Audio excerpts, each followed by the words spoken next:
Wisconsin Broadcasters Association Hall of Famer Bob Berry ruled Milwaukee's airwaves in the 60s and 70s. He spoke with countless musicians and celebrities over the years. Bob collected remarkable recordings of these encounters, which he's now sharing with the public. Here's Bob. The Downbeats, Ponytail, and Where the Action Is can all be tied into our podcast recording artist today. Mark Lindsay was the lead singer for Paul Revere and the Raiders. They named their first group the Downbeats after a magazine with the same name. But soon they decided to use Paul Revere's name and call themselves Paul Revere and the Raiders. They went all out with that revolutionary theme, and Mark grew his hair out and tied it back into a ponytail. Dick Clark signed them to Where the Action Is. This brought them instant fame, and the good-looking Mark Lindsay became a teen idol. Mark was singer, producer, composer, and saxophone player for the group. And he had some hits on his own. Miss America, I know.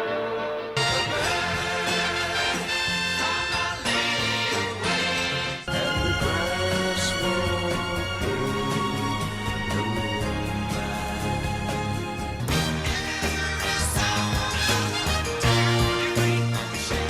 Hey, it's great to hear that you're alive and well. Yes, I'm glad that I am too.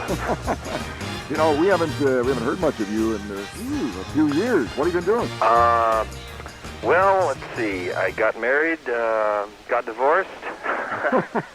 Actually, I kind of retired from performing, I thought, about in the mid-'70s, late 70s, and started doing commercials, which I'd been doing before, continued in that, built a recording studio, got an honest job with United Artists Records as head of A&R, did various things all behind the desk, the other side of the desk. And a couple of years ago, I got recruited by Chrysler to host and perform on a show called Legends for Liberty to raise money for the Statue of Liberty. Had so much fun doing that, so that when I had a chance to do this one, I said, you bet. So we're out here this summer playing with some friends I haven't seen in years, and meeting old friends, making new friends, and raising a little money for the U.S. Olympic Committee on the side.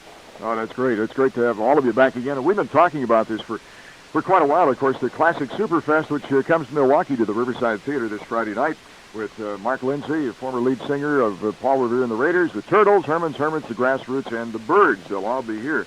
You mentioned writing commercials. Maybe we'll recognize some. Which commercials? Oh, if it hopped, flew, if you could eat it, wear it, ride in it, drive it, or put it on, I probably helped sell it.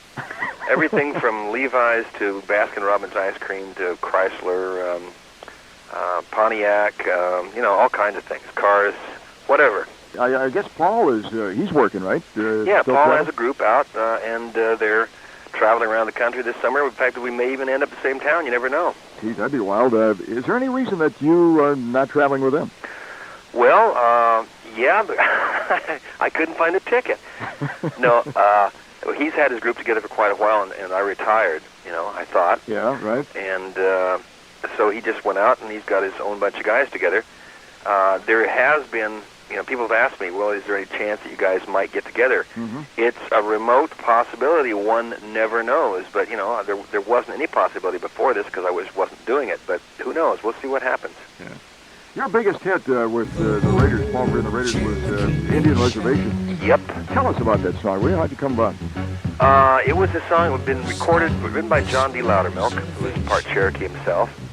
And it was a country hit, and then it was a hit in the early 70s by Don Farden. And this guy from CBS Records, Jack Gold, said, look, Mark, this would be a perfect song for Mark Lindsay.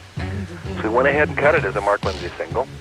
And I produced the record, and the Raiders needed a single out, and I thought, well, I don't know, and it was up to me because I was producing the Raiders as well. So I said, well, I'll tell you what, let's put it out under the name The Raiders, which we did, and it's either going to be the biggest record we ever had or a giant stiff, and it was the biggest record we ever had. Yeah, good production on that. Oh, thanks so much. I'm really proud of that, as a matter of fact. How about your single hit, Arizona? Tell the story behind that. That was produced by Jerry Fuller. He was also doing Gary Puckett and Union Gap. He did a lot of acts for CBS. And it was sent by a guy named Kenny Young, who lived in England. He sent about 40 songs over, and out of 40 songs, there were 2 that were hits, and Arizona was one of them. Silverbird was the other. You know, there are a lot of entertainers, and of course Rick Nelson comes to mind right away, that they don't want to keep singing their old songs. They want to get into some new stuff. And I noticed in your bio here it says that you do sing the Raider hits. Do you mind singing all those songs over and over? Well, here's the situation. As I say, I kind of had retired from performing. When I got bitten by the bug again a couple of years ago, I started working on new material, and I have a new album coming out this spring, next spring rather, and it will be new material on this. I wanted to do some of that material on this show, but it being the tone of the show is what it is, it really wouldn't be fair, I don't think, to spring new material on people when they want to hear some of the old stuff. So on this particular tour, which is actually the first thing I've done other than a little stint for Statue of Liberty, I haven't really done the songs for years, so I'm not too tired of them yet, but we'll have some new stuff out in the spring. Mm-hmm. Okay, we're looking forward to seeing you.